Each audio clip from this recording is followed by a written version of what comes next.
En la sección 20.3 tenemos el tema de las celdas voltaicas. Em, Estos son arreglos donde están ocurriendo reacciones redox espontáneas, pero en lugar de que los em, materiales estén en contacto directamente, se proporciona un medio externo por el cual, medio conductor externo por el cual los electrones puedan fluir y la reacción se pueda llevar a cabo.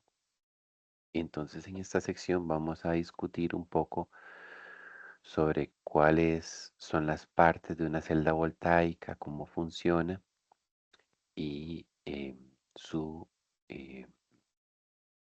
relación con las reacciones redox. Entonces, por acá tenemos una figura 23 que nos ilustra la reacción entre el zinc y el cobre.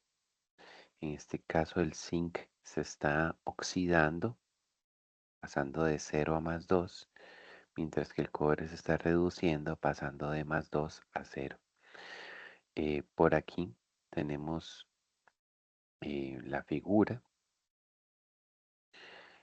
Básicamente esta barra es de zinc y esta disolución es de sulfato de cobre.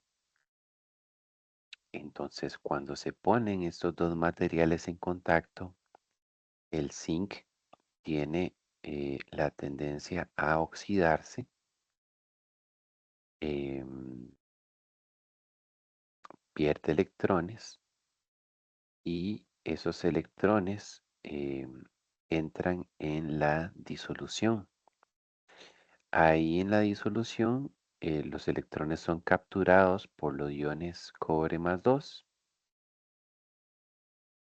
provocando que los iones cobre +2 se transformen ya no en iones, sino en átomos de cobre, los cuales se depositan sobre la superficie de la barra metálica que se introdujo directamente. Y los iones zinc son los que se incorporan ahora a la disolución. Entonces, si esto se deja aquí un cierto tiempo, los iones cobre van a terminar de salirse de la disolución, depositarse en el metal, mientras que el metal, como vemos, va a quedar cubierto de una capa, en ese caso una capa color cobrizo, típico del cobre. Em, la disolución de sulfato de cobre es azul. Por eso, conforme pasa el tiempo, se atenúa el color azul porque cada vez hay menos cobre disuelto y más bien es más zinc el que está aquí disuelto. Esto es un ejemplo de una reacción de oxidación-reducción. Sin embargo, esto no sería considerado una celda galvánica porque aquí los materiales que se oxidan y se reducen se pusieron en contacto directo, ¿sí? Entonces, más bien una celda galvánica o voltaica es un arreglo como el que podemos ver en la figura 20.5. Entonces, ¿qué es lo que sucede? Vamos a tener un beaker, ¿sí? Este beaker va a tener acá em, una disolución de, de zinc y dentro de él se va a colocar una barra metálica sólida em, de zinc también. Esta disolución que vemos aquí, este líquido que está aquí en este nivel, puede ser sulfato de zinc, por ejemplo, disuelto. Y la barra de zinc se coloca de, dentro del beaker o dentro del recipiente.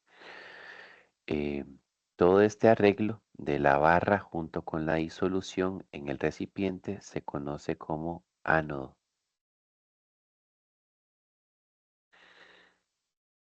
y normalmente lo representamos colocándolo al lado izquierdo de, eh, de la celda galvánica. Ujú. Al lado derecho eh, solemos representar más bien lo que llamamos el cátodo. El cátodo es un recipiente donde hay una disolución, también contiene un ion metálico y esta disolución que contiene este ion metálico, en este caso es una disolución de cobre, tiene insertada una barra sólida de cobre del mismo material de la disolución. Entonces, todo este arreglo de la barra, el recipiente y la disolución se conoce como cátodo. Entonces, como vemos, a diferencia de la figura que vimos anteriormente, la barra de zinc no está introducida en la disolución de sulfato de cobre, sino que están en recipientes separados. Ahora, por acá, los electrodos, o sea, el cátodo y el ánodo, se conectan mediante un cable conductor, ¿sí? Algún material metálico que sea conductor de la electricidad y que esté en contacto con ambas barras metálicas. Al hacer eso, de manera indirecta, sí estamos colocando los materiales en contacto. Em, y entonces acá lo que está sucediendo es que como ya describimos antes, el zinc tiene la tendencia a oxidarse y la oxidación entonces está ocurriendo en el ánodo. Lo que está pasando es que el zinc está perdiendo electrones. Cuando él pierde electrones, se incorpora a la disolución en forma de iones zinc.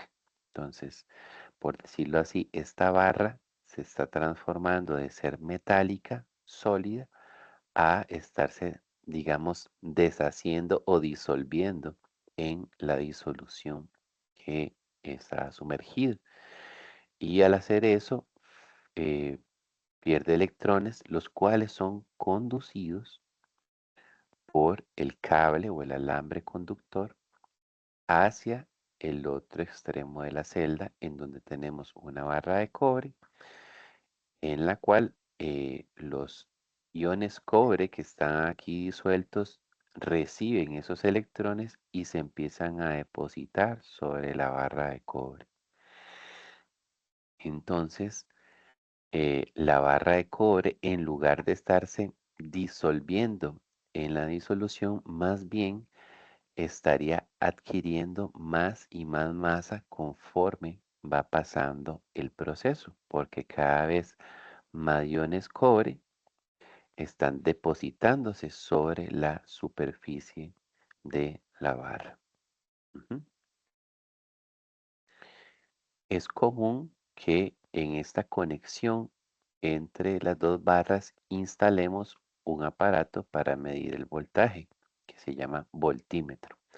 En este caso, para una, un arreglo como este, y por supuesto que esto tiene que ver con las concentraciones también de las disoluciones, pero si fueran 1 molar cada una de las disoluciones, el voltaje que veríamos reflejado aquí sería 1.10 voltios. ¿Sí? Voltios son las unidades del Sistema Internacional de Unidades para medir voltaje, ¿verdad? O potencial eléctrico. Ujú. Bien, eh, un elemento que resulta esencial aquí eh, en las celdas galvánicas es lo que llamamos un puente salino, ¿sí? Si pensamos al estarse eh, deshaciendo, ¿verdad? Esta barra de zinc, más y más iones zinc más 2 se está incorporando en esta disolución y cada vez esta disolución se va a ir cargando, por decirlo así, positivamente. Em, y al lado contrario, más bien lo que está sucediendo con la disolución de cobre es que continuamente, conforme el proceso va ocurriendo, cada vez más iones cobres se depositan sobre eh, la barra metálica, em, haciendo que la concentración de iones cobre en la disolución aquí disminuya y por lo tanto aquí habrían iones sulfato. Recordemos que esta era una disolución de sulfato de cobre. Habrían cada vez más y más iones sulfatos que son de carga negativa. Entonces, se ha encontrado que para que realmente este flujo de electrones pueda ocurrir, se necesita que los electrodos, o sea, el ánodo y el cátodo, en realidad se mantengan equilibrados eléctricamente o neutros.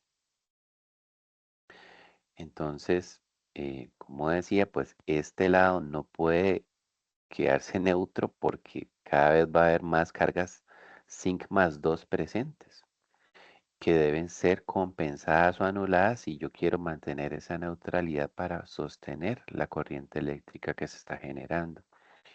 Similar al caso de lo que se está presentando en el cátodo. Entonces resulta que se ha ideado poder poner un puente salino. Básicamente aquí como lo han representado hay diferentes configuraciones, pero básicamente es en este caso un tubo que en los extremos del tubo tiene algún taponcito o algún material que le permite ser poroso. O sea, no es que aquí lo que esté aquí contenido se pasa libremente hacia las disoluciones, sino que es como por porosidad que suavemente pueden ir pasando hacia las disoluciones. ¿Y qué es lo que sucede? Se pone por acá una cierta disolución. En este caso, se ha representado poner nitrato de sodio en el puente salino. Em, ni el nitrato ni el sodio participan en la reacción de oxidación-reducción que se está llevando a cabo, así que no hay ningún problema. Y lo que está ocurriendo es que, bueno, el nitrato es un ion negativo. Él, al sentir que hay iones zinc más 2 en exceso en el electrodo negativo, en el ánodo, entonces eh, los iones nitrato van a migrar hacia el ánodo para cancelar o para reaccionar con estos zinc más 2 y mantener la neutralidad eléctrica de este lado. Así que vemos que el anión, el NO3 es un anión porque tiene carga negativa. El anión se mueve hacia el ánodo, ¿sí? Los aniones se mueven hacia el ánodo en el puente salino. Mientras que al otro lado, conforme el cobre más 2 se va depositando, lo que van sobrando aquí son cargas de sulfato que son negativas. Entonces es el ion sodio que es positivo el que migra hacia el cátodo para reaccionar con eh, los iones sulfatos, neutralizarlos y mantener la neutralidad eléctrica en la disolución del lado derecho. Entonces, los cationes del puente salino migran hacia el cátodo, ¿sí? Entonces, eso es lo que tenemos como em, celdas voltaicas. En realidad aquí lo que estamos haciendo es presentando el arreglo, las partes y explicando un poco su funcionamiento.